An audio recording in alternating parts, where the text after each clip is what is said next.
Welcome to the Spokesman Speaks, a podcast from Iowa's leading agricultural news source. Brought to you by the Iowa Farm Bureau. Now, here's your host, Lori Johns. Welcome to the Spokesman Speaks podcast. This is our March 11th edition. Happy National Agriculture Week. We're glad you decided to tune in. This week's episode features a rather distinguished guest. U.S. Secretary of State Mike Pompeo visited Des Moines earlier this month, and during his visit, Iowa Farm Bureau hosted the Secretary at the World Food Prize building for a discussion with Farm Bureau members and agribusiness professionals. We're excited to bring you the Secretary's speech in this podcast episode. Check it out.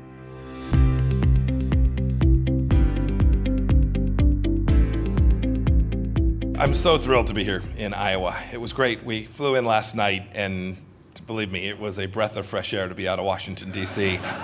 And I know firsthand, too, how farmers are the backbone of America, how food security matters so much, and what you all do, the people of Iowa do, to help deliver that every place in the world. I spent a good part of my summer from my early years in my life in a place called Winfield, Kansas, at a family farm owned by my Uncle Jim. They were some of the most special times in my life.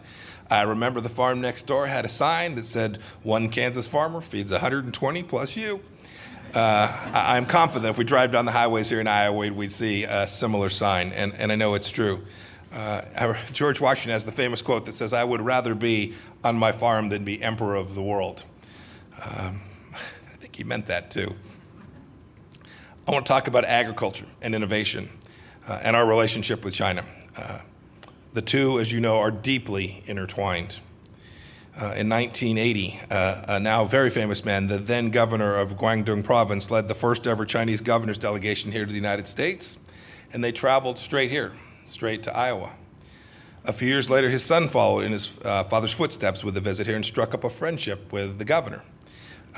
Today, President Trump and President Xi deal with each other, trying to make sure that we get this important relationship right. Indeed, you all know Iowa's bounty has attracted many Chinese leaders wanting to know the state's secret for prosperity. But they haven't fully embraced the principal ingredient for Iowa's success, which is free enterprise and hard work, and the central idea of allowing individuals to have their own autonomy and their own dignity, and to lead and take chances and to take risk and to build their own businesses. Indeed, when the heavy hand of government dictates economic policy, we all know that productivity plummets. Innovation necessarily grinds to a halt, and people are much worse off. Only the free market makes life better in the long run. These market principles, the ideas of fair competition, have made American companies the global standard for success and quality. Earlier today, I had the chance to visit the facilities of Corteva, an agriculture science company. It was remarkable. Companies like Corteva are an example of how economic freedom, innovation, risk-taking, a light regulatory touch can make American agriculture the envy of the world and dynamic in ways that no other country can potentially match. Think about what our businesses do. I ran a small business in South Central Kansas before I lost my mind and ran for Congress, now almost a decade ago. Gene editing has paved the way to eliminate diseases like corn blight. Companies like Quantified Ag have developed ear tags that use biometric technology to relay information about animals' health in real time.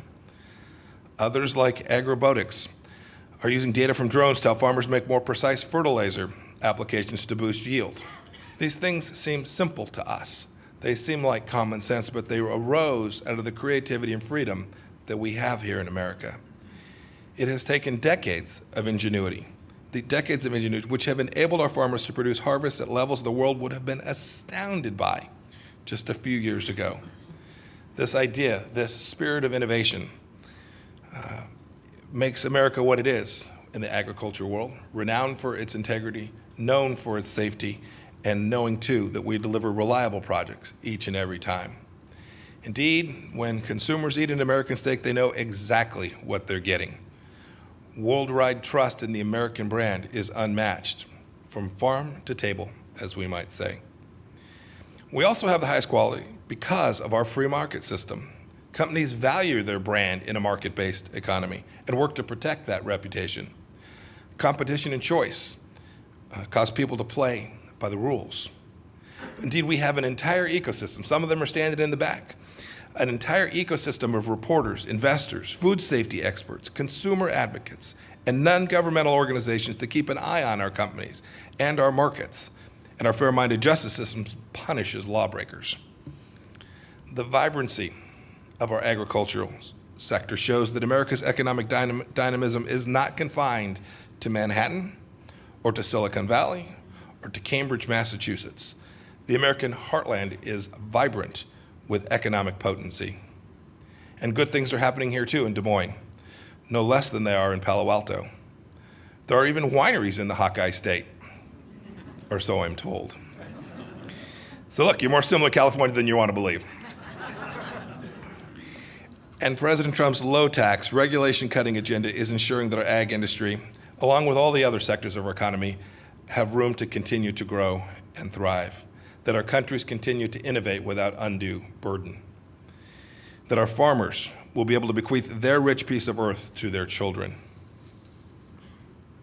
Unfortunately, China has taken a different approach. It has a state-led set of economic practices that threaten the health of the American agriculture industry that you've all worked so hard to develop.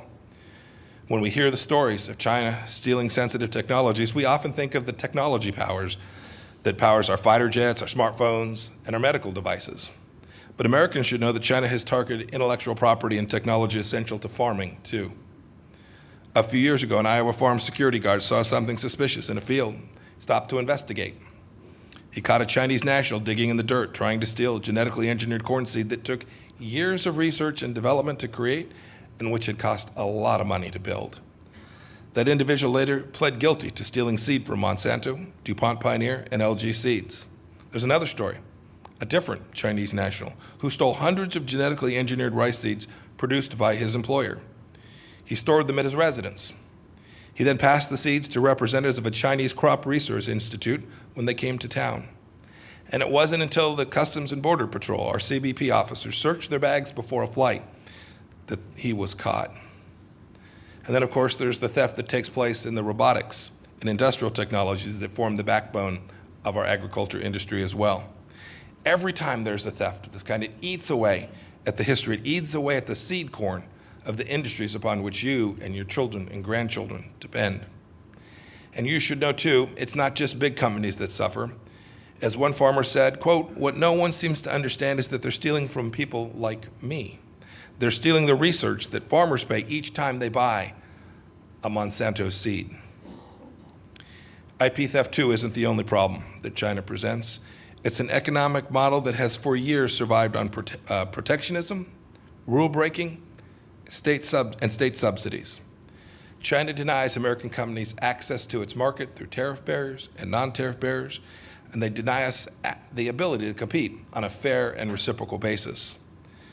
I've been around enough businesses here in the heartland to know we don't fear competition. But to compete successfully, you have to have a real shot. You have to have a relatively level playing field. And China's protectionism has for decades tilted the field against our farmers and agricultural companies.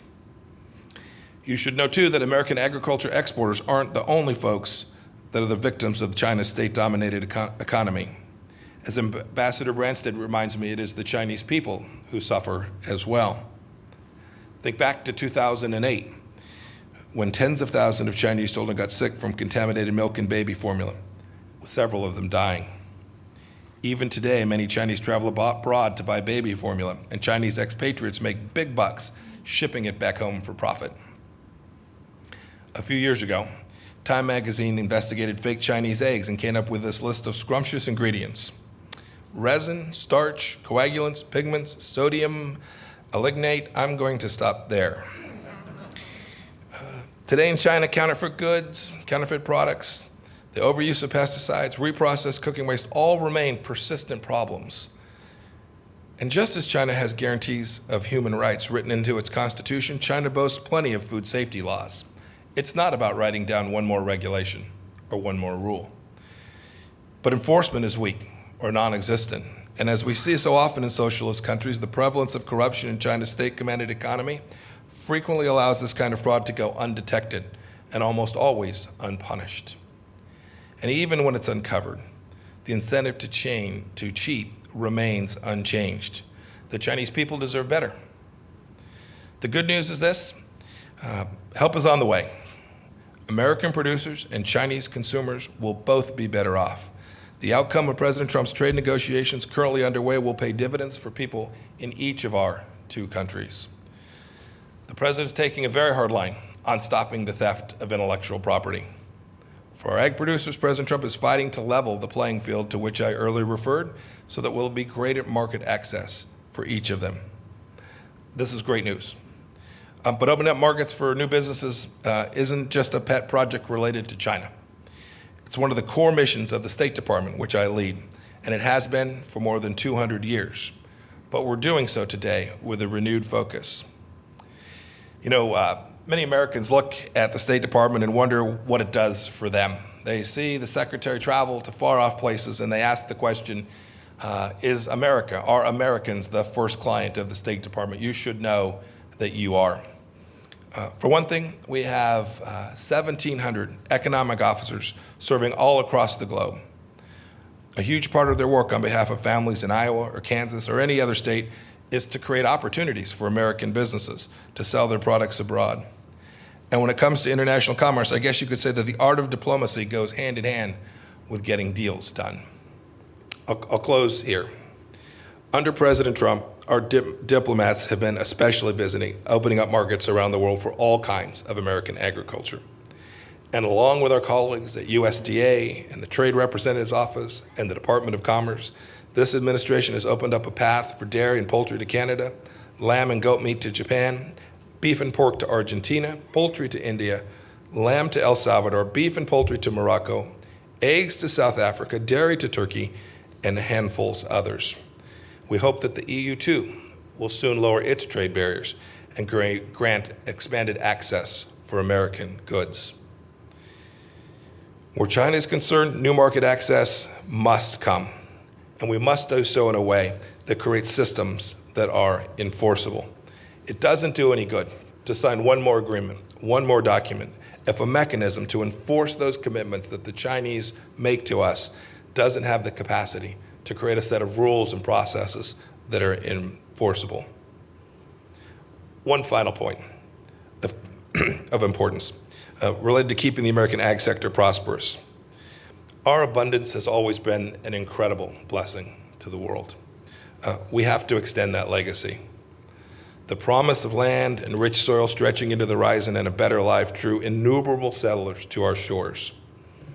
After World War I, Herbert Hoover helped quarterback our efforts to feed tens of millions of Europeans, a project that depended substantially on American foodstuffs. And in the years immediately following World War II, American farm output again helped feed a continent ravaged by war and continuing to suffer from the threat of famine. There are many programs today, you all are part of them, that help satisfy and provide food for the world's neediest. That need has only grown and will only continue to grow. Today, the United States is the world's #1 exporter of food and ag products, and our generosity is legion. Our USAID bought 1.4 metric tons of food from American farmers in 2017 and fed 70 million people across 53 countries. But frankly, the greatest blessing from American agriculture isn't due to any government program. It was the work of Nobel Prize winner Norman Borlaug, the founder of this great institute. He devoted his life to feeding the world's population and bringing it out of starvation and malnourishment. And by breeding new species of wheat that yielded once unthinkable harvests, it's estimated that he helped save billions of lives. The explosion of agriculture productivity he triggered became known as the Green Revolution. You should know that it was an American revolution and an American innovator who did that. I am confident that the next billion and the billion after that of people who will be fed around the world will also be fed by American innovation, creativity, and hard work. And we too know that to do that, we have to make sure that American businesses and people prosper. Earlier today, I met with some young people in the FFA. It's an impressive group. I remember my time representing South Central Kansas. These are great young leaders of the future. They have firsthand knowledge of agriculture that is unparalleled any place in the world by young people. I mentioned earlier the farm in Winfield, Kansas. It's where I spent my summers. It's now where we go for family holidays to just hang out and get away. There is in that farm on the fence on the southwest corner a Century Farm sign, 100 years in the family. It's proudly staked right there. It took hard work by my Uncle Jim to keep this family farm in the family and to continue to make it prosperous and successful. I get that. America's State Department gets that, and President Trump gets that as well. I know this. Farm life is the best of what America has to offer. We're committed in the administration to making sure that those young people that I met with today can pass on that noble way of life to their children. I hope that God will bless them. I hope that God will bless each of you in Iowa and the United States of America. And as you might guess, Secretary Pompeo's remarks about China and trade sparked a number of questions following his speech. We were able to catch several of those questions for you from the farmers, and as is often the case, the Q&A was just as fascinating as the speech itself. What are some of the major obstacles left in the trade negotiations with China? So it won't surprise. So I can't give away the details of where they're still working or the exact details of what's going on, but it won't surprise you what's really difficult. The issue of opening up markets and access is a hard one for sure, but not the hardest of the issues. I think we'll actually get to a place where the Chinese will put us in a place where they'll buy more soybeans, buy more American products. I think we'll be successful on that. The more complicated issues are around the structural challenges. Structural challenges that not only impact agriculture, but manufacturing services, frankly, all sellers of goods and services inside of China. This risk of IP stealing, forced technology transfer about which I spoke in my remarks is real and difficult and not something the Chinese are going to give up easily.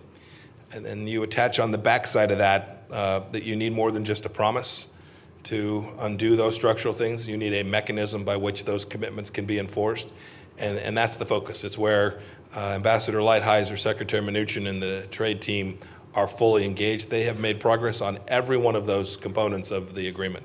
They truly have. I've seen that, and I know Ambassador Branstad has seen that as well. So real progress on every one of those elements. But if you ask what the hurdles that remain, it's those last couple items that will inevitably prove tricky, but which I'm very, very hopeful we'll be able to wrap up and get a truly successful outcome for the United States and for American ag. I'm a pig farmer here in central Iowa. Our family's been involved in pork production, corn, soybeans as well. We're still dealing with retaliatory tariffs not only from China but also from Mexico. The pork industry is very important to the state of Iowa and really the whole Midwest, and we've really taken a double whammy. Mm-hmm. And so could you address maybe the Mexican issue as well, please? So this risk of retaliatory tariffs, you've seen it in pork, we've seen it in other places as well, is real. The president's deeply aware of this. The trade teams are all aware of it. We're working, when we get a comprehensive agreement, we now have a relatively comprehensive agreement in the USMCA. We're working to clean up all of these issues alongside of that. And I hesitate to get too far out over my skis, but I'm optimistic that we'll get that we'll get resolution and get pulled back some of these risks from retaliatory tariffs. But I do want to emphasize those commitments are as good as the paper they're written on. If there's not a mechanism that permits the United States to respond in a way that doesn't require us going into court someplace in a country that doesn't have the rule of law, that doesn't have an advanced justice system, we have to make sure that when we sign up for those things and we fix them, that we really have. There's a long history. You would probably know this history better than I do. A long history of us having celebrations, having signing ceremonies, everyone thinking, boy, we've put this problem to rest, only to find that in relatively short order we didn't really solve much. And we are trying we're trying to make original mistakes, not repeat the past ones. We're trying to make sure we don't fall down the same trap that American trade negotiators have done so many times. We're deeply aware of these retaliatory tariff issues. We know how much they impact you and companies, businesses like yours. I know that they're in the front of our mind, and we're working our way to put America in a place where our businesses don't suffer them. As soybean farmers, have been hit particularly hard with the tariffs. The market facilitation provided much-needed relief. And my question would be, we've heard comments that maybe tariffs could be dropped on certain products or commodities. And I know in the negotiating process you can't show your cards, but is there a chance that tariffs on soybeans could be dropped in exchange for something else, make some concessions, and then some of these more tricky issues like intellectual property that take a lot of time and a lot of work could be put off or worked on, continued to be worked on while there's some relief for some of the ag products? Yeah, it's a good question. You saw the president make the request that the Chinese do that. I think it was on Friday of last week. He asked the Chinese, given the status of the negotiations and the fact that he made the decision on the 1st of March not to increase tariffs, something that he had previously said that he would do. He'd picked a date certain. He'd asked them to reduce some piece of their tariffs as well. So best I know, we haven't received a formal response to that. Beyond that, I don't really want to comment too much. For arrest that Ambassador Lighthizer and Secretary Mnuchin will kill me. So it is a good question. It's something I know they're giving due thought to. I'm a corn farmer in northeast Iowa. You've heard from hog producers, cattle producer perhaps, and some soybean farmers, and we all invest money in our checkoffs, commodity checkoffs that help build these markets, and we rely heavily on investing in these markets and building them over time. We build great relationships. They are important for sending our products. You know all this, I'm certain. Yeah. Mexico, right next door, is important to all of us. Canada also. We dearly need to see USMCA signed and done. One of the hurdles for that is the steel and aluminum tariffs. And from getting that signed, what are the thoughts on getting those removed and helping that agreement move forward? Fair question. Let me say this. I am very confident that there are enough votes to get the USMCA moved through our government, through the United States government, and without getting in the business of other sovereign nations' decision-making processes, I am confident that those countries too will conclude that this deal is their best outcome, and they'll move forward. I truly believe that. How we'll handle these 232 tariffs as part of that, I think, remains to be seen. But as I've engaged with Foreign Minister Freeland and the new Foreign Minister Marcelo Ebrard in Mexico, I think we're in pretty good place getting each of those two countries to move forward with this agreement. You never want to count your chickens or pigs or anything before they hatch or before they grow up. But I feel pretty good about that. Unless it becomes a real political football in Washington, I think we'll, come the end of this year, have an agreement. John Maxwell, Eastern Iowa Dairyman. Would you comment on any kind of time frame? Because every day that marches on, it's getting tougher and tougher. No. You remember I said I'd answer almost anything? It's just, I'm not trying to be shorter. Or not take your question seriously. I do. the president is enormously sympathetic to what you all are going through. But I wouldn't want to predict a date or a week or how this is going to fall. I've been part of too many of these negotiations that truly, they look like they're home. They look like you see a path forward, only to find that there was something buried somewhere. And that there's risk that happens here as well.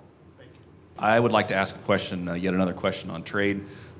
With the loss of the TPP, do you see a bilateral trade agreement? I know there's been news on some work with Japan. Do you see that coming soon? I do.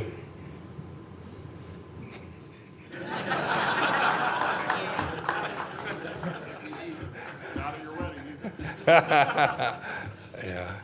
Look, there's been some real progress made. There's an enormous amount of focus on China and the trade negotiation with China. I completely get why that dominates the news, but we have efforts ongoing in China. There's work that's being done with the EU. Our task, the U.S. government's task, the State Department's task, the Trade Representative's task isn't confined solely to the markets in China. We need to get market access, good rules-based trade with each of those countries. And I had an ambassador, our ambassador to the United Kingdom, said the other day he He said, look, they've been, in the EU, they've been smearing the quality of our food. They've been saying things about the quality of our food that just simply aren't true. We have an obligation, too, to make sure that facts are out there.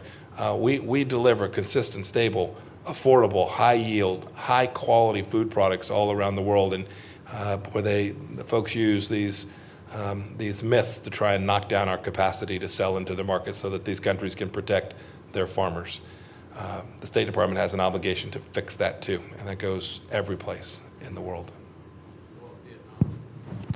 Vietnam, we talked about trade on our trip to Hanoi. People forget we actually met with the Vietnamese as well, in addition to the reason we departed there. I think Vietnam is going to make big steps forward as well. They made a number of offers while they're there. I'm not at liberty to disclose them yet, but things that you all would be very happy with. It's a reasonable market, right? About 97, 100 million people in Vietnam, not quite as wealthy as you see in other places, but certainly making real strides. A larger middle class there is inevitable, and it'll be a very important market for you all here in Iowa. Yes, almost certainly a bilateral agreement with the Vietnamese. It may not even be a formal trade agreement. It may be just elements of what you would see in a normal trade agreement, full free trade agreement. And to your point on doing it, we could do this piecemeal and get a really good outcome, a really good quick hit, which I think would be great, given the conditions we're in today. I'm a fifth-generation farmer from Northwest Iowa, and I was kind of ready, positioned myself for these trade negotiations, but I grew a really good crop, so I'm not all priced ahead, and I just, we're going to have big carryouts. At least they're all predicting that we will. Do you have a plan B or whatever to peddle these things someplace other than China that's more reliable for us? I mean, I'm going to encourage you to sell all you want. We'll grow more. So there's been lots of ideas floated. I don't know that there's a concrete solution to the question that you raise.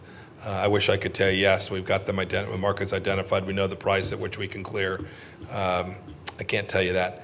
But there are lots of ideas about how we might do that, ways that we might assist. I know there was some assistance, interim assistance that was provided, but I also know I heard from farmers in Kansas. They appreciated that. They thought it was great, but they'd rather just sell their stuff and run their business and pass it on to the sixth generation.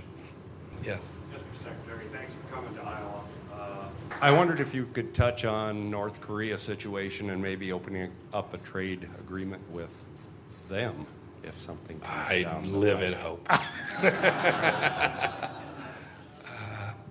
So a little bit of color on the president's trip to Hanoi perhaps would be of some interest.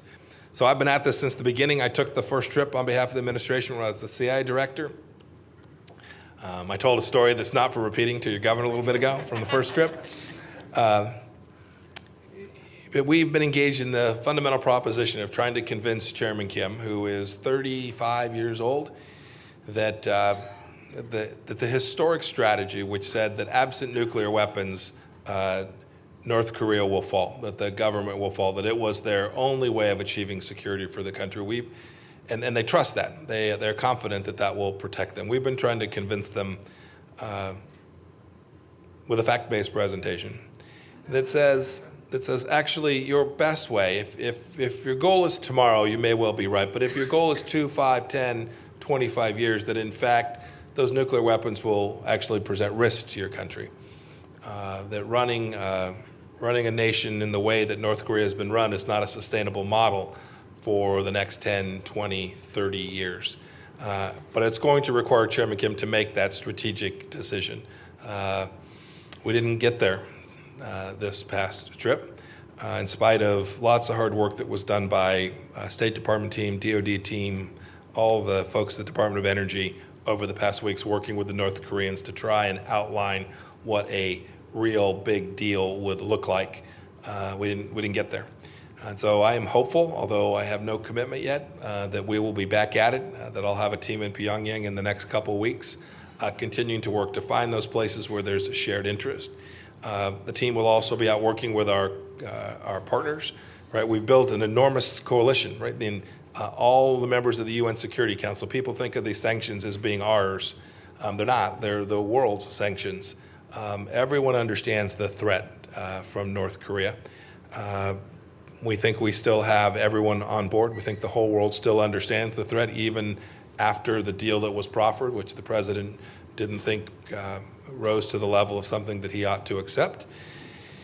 And we're still working at it. A big component of what we have presented is the president refers to as a brighter future for the people of North Korea.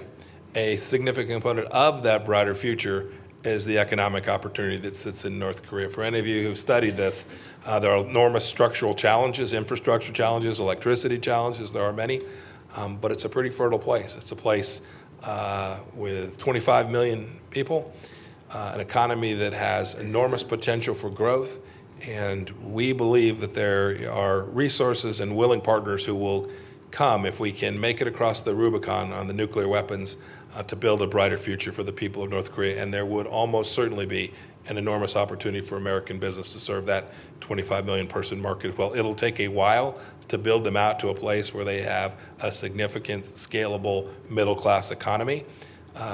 But we've seen other Asian countries do this in time periods that no one believed that it could be pulled off. Yes, sir.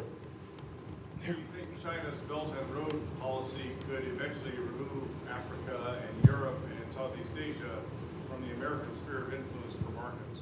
No way. So the question is, do you think China's Belt and Road is going to take down the United States of America? I summarize. No chance. As I travel the world, people are on to it. They get the shtick. These deals are, in fact, often too good to be true. And many countries have already begun to see that. They show up with products that aren't world-class, with Chinese labor and an enormous debt package, which is almost certainly designed for foreclosure. And I think the world is beginning to see that. And I think, too, America sat still for too long. We didn't respond to this economic activity. And we're determined to do it. And so you're now seeing American businesses, American diplomats showing up in these conversations, making sure that there's a fact-based discussion about what's really taking place and how it is the case that there are better alternatives than doing some of these deals with China. I want to be clear. We're perfectly prepared, and we welcome China moving around the world and competing. On a fair and level playing field, they have every right to go out and have Chinese companies go compete their brains out, work their tails off, and go compete with us. And if they show up with a project that is an economically viable project and it is better than what the Europeans show up with, or the Americans show up with, or what the Japanese or the Australians show up, so be it. We want the Chinese government to grow its economy and be successful. We see no problem with that.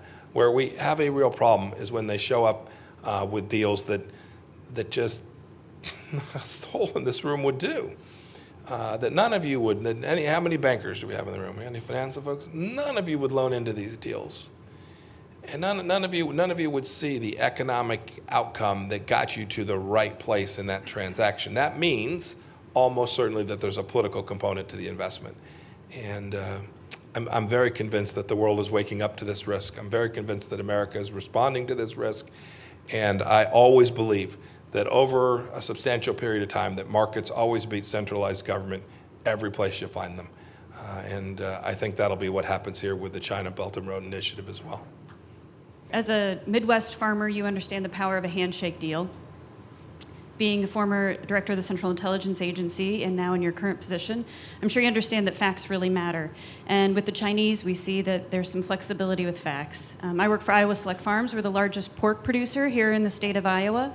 African swine fever is a huge problem for the Chinese right now and across the world, actually. And we're not getting good facts from them. So twofold question. When your time there, did you see or hear anything about African swine fever you could share with us from a firsthand experience?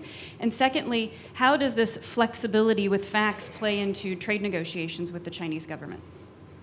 So when I was there on the recent trip, it was raised. We talked about it some. Ambassador Branstad has been very engaged on this issue to try and understand the scope, the challenge, all of the various characteristics of the risk that is presented to that. And I think I'll just leave it at that. With respect to being fact-challenged, you should know that there are many countries around the world that present fact-challenged situations to the United States. Indeed, some of our friends from time to time. Our task is to separate the wheat from the chaff. How's that for a good analogy here in Iowa? It's a real challenge, and one of the things that we have I think an absolute duty to do is provide the moral clarity around that. When countries are engaged in activities, sometimes so far as information campaigns, disinformation campaigns, we have an obligation to call it out from whatever voice that information is emanating. When we do that, I think we achieve some level of deterrence, but most importantly, I think we protect America. That is, in the sense, we remain a country that does act in ways that are very fact-based. You should know, I'm so proud to represent the 75,000 people of the United States Department of State. When I travel the world, I'll hear from our counterparts all over that, Mike, we learn a lot from the United States. You all help us. You provide foreign aid, whatever it is the assistance might be. But one of the things that you bring to my country is people of integrity. We see how your diplomats work. We see how hard they work. We see how they're honest. We see how they don't show up with paper bags full of cash to get a deal done. We see how it is that they interact with their colleagues, that they treat every human being with the dignity and respect that they deserve. They see that. They see the representation of these core understandings of the United States of America, which are part of what you're talking about with respect to fact-based presentations. It's literally the case that when I enter a room to try and wrap up a negotiation, whether it's us trying to complete a trade deal or a arms weapon sale or getting permission for our embassy to have more people, whatever it is, our counterparts know that whatever it is I tell them will be truthful, that we won't be playing games, that we won't be engaged in a series of deceits. It's not that we don't make mistakes, it's not that we don't get things wrong, but we're showing up with a fact-based presentation on behalf of the United States of America. It's something you all should be incredibly proud of, and I wish it was the case that there were more countries that engaged in international activity in the same way that we do.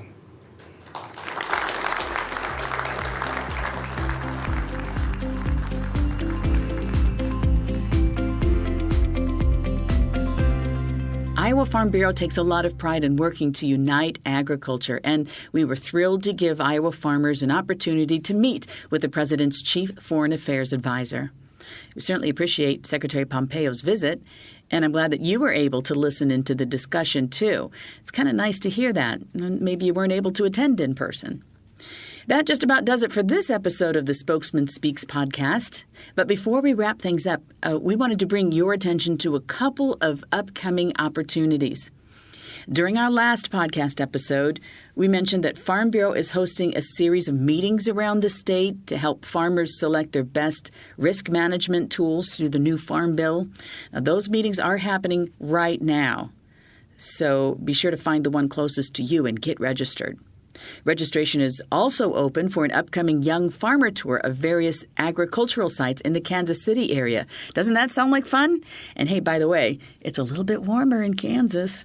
That tour is June 21st and June 22nd.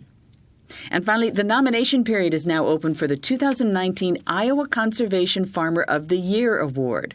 Do you know anybody with a proven track record of excellence in soil conservation and water quality protection?